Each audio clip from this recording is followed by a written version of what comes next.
Juru bicara Partai Demokrat Herzaki Mahendra Putra mengungkapkan, AHY ingin mendengar aspirasi masyarakat di daerah yang disampaikan kepada para ketua DPD Demokrat. Perkembangan politik terkini, termasuk harapan dan aspirasi masyarakat, konstituen, dan kader Demokrat dari masing-masing daerah. Demokrat ingin tentunya membuka peluang ke depan.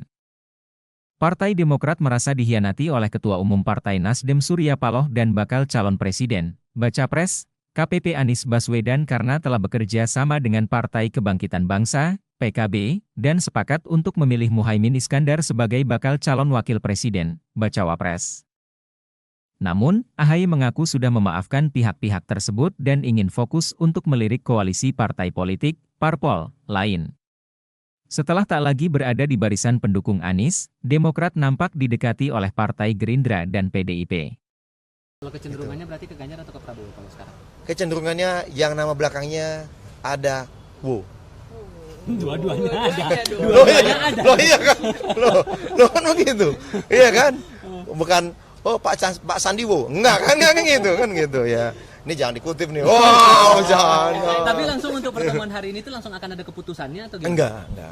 Tentu ini kan keputusan yang tidak mudah. Kita kan harus benar-benar dalami, kita pertimbangkan berbagai aspek secara komprehensif, baik pertimbangan taktis maupun pertimbangan strategis. Kita tidak berbicara hanya nasib bangsa ini mengenai saat ini saja, tapi juga ke depannya.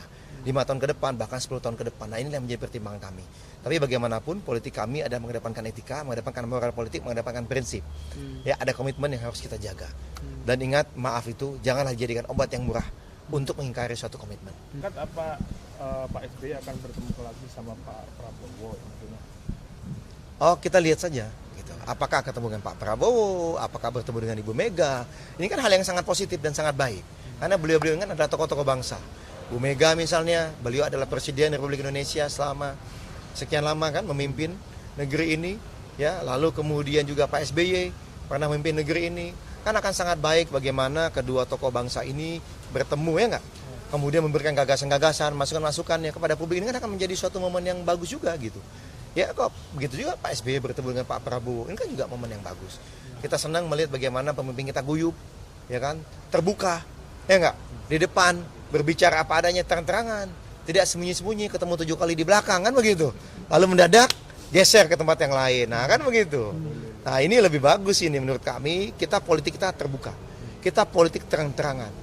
Ya, tidak ada lain di depan, lain di belakang. Nah, ini. Jadi harapannya apa nih? Pak SBY bertemu Pak Prabowo atau Pak SBY bertemu Bu Mega? Nah, itu harapannya apa tuh, Bang? Tapi yang pasti Mas AHY lah yang akan memimpin nanti proses koalisi ini. Ya, apakah nanti bertemu dengan tadi teman-teman PDIP? Apakah nanti bertemu dengan teman-teman Gerindra? Atau akan ada hal-hal yang lain? Nah, kita tunggu. Gitu. Tapi sejauh ini kalau hubungan antara Pak SBY dengan Bu Megawati sendiri gimana? Kalau saya kutip pernyataannya Pak Benny Kaharman, Ibu Megawati tidak pernah jahat ke Demokrat dan SBY. Jadi sebetulnya kalau gambarannya hubungan antara Pak SBY dengan Bu Mega sendiri gimana? Itu juga disampaikan langsung bukan hanya Pak Benny Kaharman. Pak SBY menyampaikan langsung.